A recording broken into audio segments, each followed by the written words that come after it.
Sini. Apaan? Apaan sih? Oh.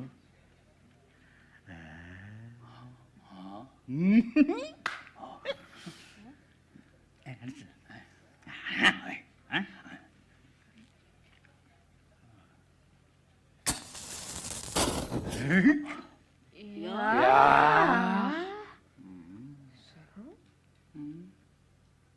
Jaga.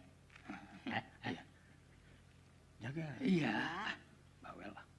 Iya. Ya.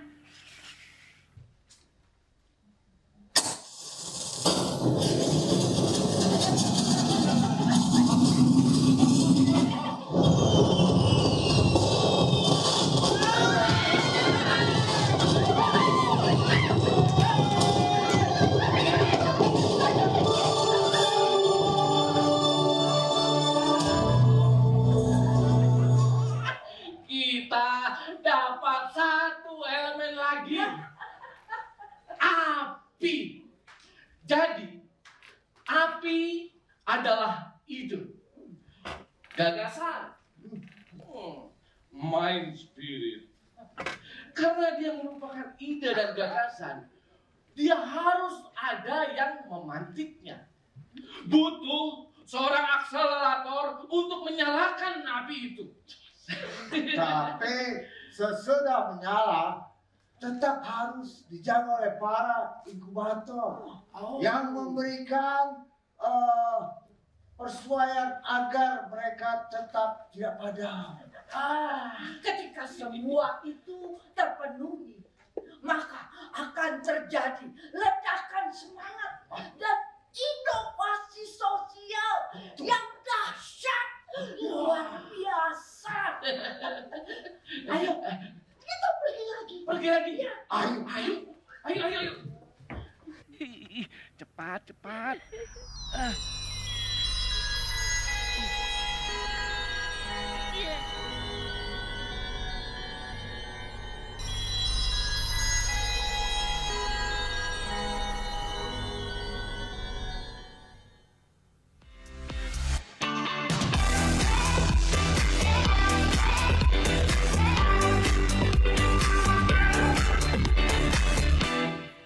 Boleh tepuk tangan sekali lagi untuk Teater Koma?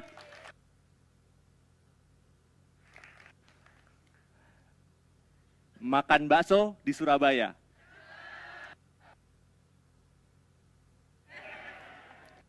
Habis jajan, main gundu.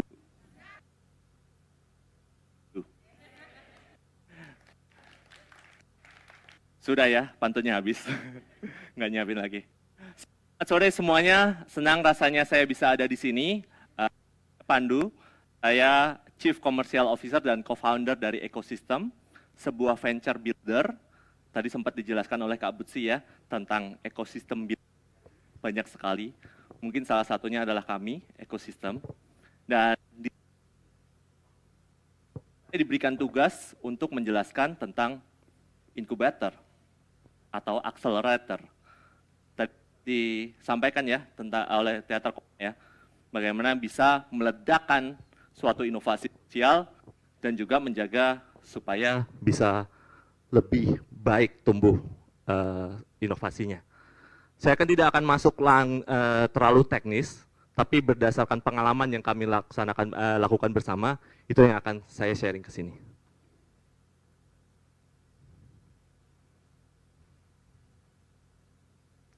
Ini tim kami venture builder, fokus spesifik di isu climate tech atau di isu sustainability. Saat ini kami terdiri dari 21 anak-anak muda. Kami masih cukup baru, jadi di sini banyak senior-senior juga sebenarnya yang sudah bergerak di inkubator atau accelerator di isu sosial. Kami terdiri kurang lebih 80% nih Gen Z gitu. Jadi semangat yang baru kita pengen tanamkan dan kita melihat memang ada yang kita perlu dorong bersama-sama untuk membantu teman-teman di isu-isu sustainability atau climate ini. Awal mulanya kenapa bisa masuk ke skema ini masuk ke personal story saya ya. Jadi waktu kuliah, saya tuh concern banget di isu lingkungan gitu. Jadi kalau misalnya ada teman-teman yang sekarang ya bawa tumbler, bawa tempat makan, saya udah lakukan itu di 2011 waktu kuliah gitu, sebelum tren gitu. Jadi ketahuan ya sekarang saya angkatan berapa, umur berapa. Jadi saat itu saya bahkan bisa dicap oleh teman-teman tuh sebagai SJW gitu. Kalau misalnya lagi nongkrong nih, teman-teman, awas, awas, ada pandu, nanti jangan buang sampah sembarangan gitu. Awas, awas, ada pandu, jangan rokok dulu, matiin rokoknya kayak gitu. Karena saya ngomel terus gitu ke teman-teman, jangan dong kayak gitu, kita tuh nggak baik loh sama lingkungan kayak gitu. Dan saya selalu bawa tumbler dan lain sebagainya. Bahkan nggak sampai waktu kuliah aja, waktu kerja saya sudah di ekosistem ini, ada teman ya waktu SMA ketemu reunian gitu. Terus ada teman yang, saya kebetulan ini ya, rantau ya, anak Solo. Jadi ada yang dari Jawa Tengah, angkat tangannya. Wih, teman-teman. Jadi anak Solo ini ketika di Jakarta, ketemu teman-teman, ada yang nanya, "Duh, kowe saiki kerjamu apa toh?" gitu. "Kerjamu apa sekarang?" gitu. Langsung ada yang nyaut, orang nggak tahu yang apa saya kerjakan, dia bilang langsung, "Pandu tuh SJW" gitu. Social Justice Warrior ya. Tahu banget ya kalau di Twitter ini bagian ceng-cengan ini paling nyebelin di tongkrongan gitu. Pasti nggak punya teman, biasanya gitu. Nah ini yang aku bawa dan ketemu dengan teman-teman supaya bisa beda lah, nggak mau lah aku dianggap sebagai SJW. Dan perjalanannya itu lanjut, waktu setelah selesai kuliah, saya sempat intern ya di GIZ untuk proyek di pedalaman, di Nuapin, di NTT waktu itu, untuk rural electrification. Tapi karena tadinya saya mau mencari karir di development gitu ya, habis lulus itu, lalu saya mantengin terus lah DevJobs Indo gitu. Nah semuanya ini ya DevJobs Indo ya, pasti nak mantengin terus nih, di refresh, apply. Fresh graduate bisa apa sih, ya kan? Nggak punya network, padahal saya udah intern loh di GIZ, tapi nggak keterima. Saya ngerantau di Jakarta, orang tua di Solo, 8 bulan saya nganggur. Jadi di Tebet, di kosan gitu, menyendiri gitu, termenung. Makan apa besok ya gitu. Itu yang saya hadapi. At the end, mau nggak mau angkat tangan, oke saya menyerah, saya harus apply corporate. Langsung masuk. Jadi saya langsung gabung ke salah satu produsen plastik terbesar di dunia, Coca-Cola. Tapi untungnya karena memang saya interviewnya ngomongin saya concern di isu lingkungan, saya ditaruh di CSR, di bagian CSR. So I know the perspective of them untuk mereka mau transisi. Dan saya lihat ketika saya contribute di sana, menjaga untuk isu lingkungan, yang saya kerjakan waktu itu Bali Beach Clean Up. Jadi clean up di pantai di selatan Bali. Dan setiap tahun kan ada itu ya, angin muson barat. Dan itu yang saya lihat, tiap tahun berulang lagi, bersihin lagi, dan itu nggak selesai-selesai gitu. Jadi mikir, cukup nggak ya kontribusi di sini? Karena dalam diri saya, walaupun saya sudah kerja, tapi callingnya yang tadi manggil lagi, bahkan di tengah tidur saya pernah kebangun, saya dulu tuh pernah loh ngerjain project yang langsung ketemu sama orangnya yang membutuhkan bantuan, tapi kok kayaknya belum melakukan banyak ya di sana. Foto itu yang mengingatkan saya untuk kayaknya pemerataan ini lebih harus terjadi dimanapun gitu. Walaupun nggak related langsung, tapi nggak tahu kenapa itu calling saya gitu. Momen itu adalah calling saya untuk oke, kayaknya nggak bisa bertahan di corporate, aku harus doing something more. Contribute. Akhirnya saya memutuskan untuk contribute di waktu pandemi. Sebenarnya nggak sengaja lagi, kejadiannya karena nganggur lagi. Jadi karena pandemi, 4 bulan saya sempat putus kontrak, karena saya udah jumping keluar dari corporate, saya consulting lagi, nganggur lagi, saya ketemu dengan Mas Hano di situ ya. Kalau ada yang kenal Mas Hano, Mas Bijaksana Juniro Sano, dari saya kuliah 2011, saya udah tahu tuh dengar namanya, Mas Hano tuh gerak di isu lingkungan. Dan waktu saya sudah di 2020, saya ketemu dan kita bikin konsultan untuk bantu. Mas, apa yang kami bisa bantu? Gitu. Kami lakukan survei kepada teman-teman yang punya bisnis atau startup di isu lingkungan, bahwasanya mereka menyatakan, mereka tuh nggak tahu loh gimana caranya bikin startup atau bisnis yang lebih sustainable. Mereka tahu inovasinya, tapi gimana bisa jadi bisnis model, jadi profit, gimana sih caranya? Karena nggak ada yang pernah bikin bisnis sebelumnya. Kedua, mereka itu nggak tahu gimana caranya ini bikin lebih marketnya luas lagi. Gimana caranya promosi sosial media, marketing gitu. Bikin tadi nggak SJW banget gitu, nggak movement banget. Dan yang terakhir adalah lack of access to risk capital gitu. Ada nggak ya investor atau impact investor yang bisa membantu mereka gitu. Karena pengalaman dari Masano, itu mereka bikin Waste for Change 2014, baru diinvest 2019. Jadi mereka tuh harus bootstrapping dengan uangnya sendiri, dengan profit dari bisnisnya sendiri itu selama 5 tahun. Kadang nggak tahu gimana caranya pitching, gimana caranya ketemu investor, dan lain sebagainya. Ini yang kami lakukan. Seperti yang teman-teman tadi lakukan ya, mapping, needs-nya apa, demand-nya di mana, bentuk apa sih yang dibutuhkan. Akhirnya kami berkesimpulan untuk, kayaknya perlu ada startup builder nih, startup enabler gitu. Dan kebetulan momentumnya pas pandemi emang lagi ada startup. Pada nonton di sini? Nonton ya? Iya, saya belajar dari situ juga kebetulan. Jadi sama ya. Jadi saya yang backgroundnya corporate, terus dan juga ketemu Mas Hano yang nggak pernah pitching atau kayak gimana sebelumnya. Terus kita nonton ini bareng-bareng. Ternyata ada istilah sandbox itu, di mana teman-teman udah nonton ya, udah tahu ya. Gimana ketika berayun itu mereka akan jatuh tapi tetap terasa aman. Sehingga bisa melakukan ayunan lagi, melakukan inovasinya lagi tanpa harus takut untuk memulai lagi. Sepertinya itu basic yang dimiliki oleh incubator, accelerator, atau venture builder, atau apapun sebutannya. Cuman beda-beda aja fasenya, ada yang modelnya program, ada yang modelnya investment, ada yang lainnya. Nanti dieksplor sendiri ya. Nah ini tim saya, jadi awal mula memulai itu waktu pandemi, kita lockdown, nggak bisa kemana-mana, akhirnya terperangkap di apartemen, aku bikin, jadi meetingnya ya kayak gitu, pakai branding kaos, bawahnya kolor gitu ya, meeting dan pitching dan lain sebagainya.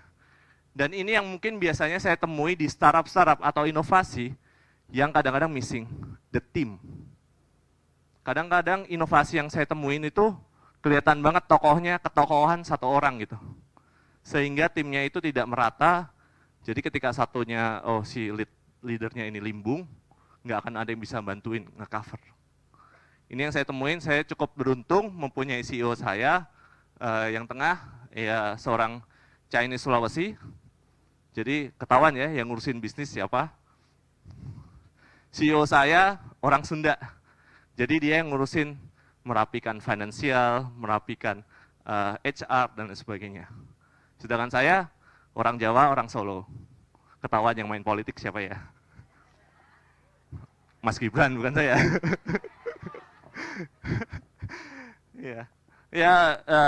Fun fact, saya itu satu alma mater sama Pak Jokowi, SMP-nya, SMA-nya Bu Iriana. Jadi, cuman nggak kebagian istana, jadi ya masih di sini.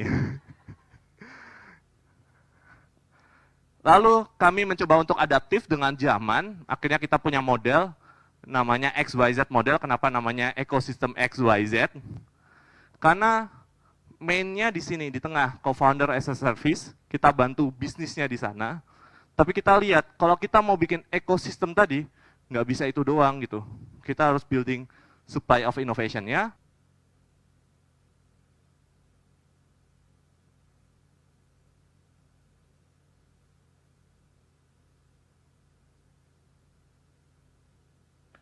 Cek, ya. Scaling untuk marketnya juga, untuk jualan gitu. Karena kadang-kadang ide bisnisnya bagus, tapi nggak bisa jualan, sama aja bohong. Karena butuhnya adalah profit dari bisnis itu sendiri. Nah, ini yang dibutuhkan. Jadi kolaborasi nggak cuma tagline aja ya, tapi memang benar butuh gitu. Ini value yang kami punya saat ini. Ini fotonya ada di mana? Ada poster ini. Di mana? Toilet, benar banget. Ini di atas urinoir. Lokasinya ada di atas urinoir. Dan ini adalah value yang saya pelajari dan CEO saya kebetulan satu alma mater. Cek, belum. Cek. Nah, Kebetulan satu alma mater, tadi kayaknya ada adik tingkat saya juga di antara tengah-tengah sini, di Presiden University waktu swasta dulu. Salah satu pendiri kampusnya itu punya ini, mindsetnya, think big, start small, move fast. Simple, tapi kita pakai terus. Kita mau nyelesain apa? Masalah sosial, masalah lingkungan. Sebenarnya itu tugasnya siapa sih? Pemerintah kan? Tapi kita mau contribute di situ. There's something big, huge gitu. Tapi kita mikirin itu. Tapi kalau kita mulainya gede, kita siapa sih gitu? Backingan kita siapa? Nama belakang saya siapa gitu kan? Kita start small, it's okay. Tapi move fast. Iterate, iterate, iterate terus. Ini yang saya berharap suatu ketika nanti ekosistem juga punya value sendiri yang bisa diterapkan di mana-mana dan bisa dipajang juga di toilet gitu. Manifesting. Jadi untuk mewujudkan ekosistem tadi yang mendorong teman-teman startup ini lebih bisa diterima, tidak sebagai SJW lagi, tapi benar-benar, Ecopreneurs tuh keren ya. Tadi aku ngobrol sama Mbak Gita, gimana caranya semua masyarakat ini menjadi sesuatu yang biasa. Green jobs itu nggak green jobs, it's just jobs gitu. Itu biasa, karena semuanya harusnya green gitu. Ecopreneurs ini harusnya nggak ada ecopreneurs, just entrepreneur saja, karena semuanya harus eco gitu. Tapi ya menuju ke sana kita harus ada message gitu, percaya ecopreneur, kita mau dorong, dan untuk ke sana think big-nya yang saya lakukan adalah manifesting gitu untuk ke sana. Kadang untuk membuat itu biasa ya, atau kadang-kadang mimpinya simpel-simpel aja teman-teman, kayak misalnya ya biasa lah ya, anak-anak Jaksel main ke rumah adat ya, di M Block, rumah adat Jaksel, M Block. Jadi waktu main ke situ kadang-kadang aku tuh kayak, bisa nggak ya isu lingkungan ini bisa punya tempat yang cukup centralized gitu, di teman-teman yang nongkrong, jadi obrolan gitu. Inovasi yang teman-teman kayak Waste for Change, Carbon Ethics, Biki, Yagi Natural, dan lain sebagainya, bisa jadi obrolan. Dan itu beberapa tahun lalu, baru 2 minggu lalu kami selesai bikin event di sana. Dan ramai sekali gitu, teman-teman hadir di sana. Kita bawa 25 lebih startups, showcase di sana, langsung transaksi, ada yang jualan, ada yang kenalin, pemerintah kita ajak ke sana juga, kayak, Mas, ada tempat kayak gini. Pemerintahnya sampai ngomong gitu. Karena mereka jarang mungkin nongkrong-nongkrong di daerah Blok M. Dan terakhir, mungkin waktu saya tinggal 10 detik, saya akan ada festival juga di November nanti di Spark. Itu salah satu motivasi kami untuk bikin ini secara masif, semuanya bisa menerima dan menjadikannya itu tongkrongan. Jadi mungkin nanti kita bisa ketemu lagi di November di tanggal 23 di Spark. Sekian dari saya, terima kasih. Saya kembalikan lagi.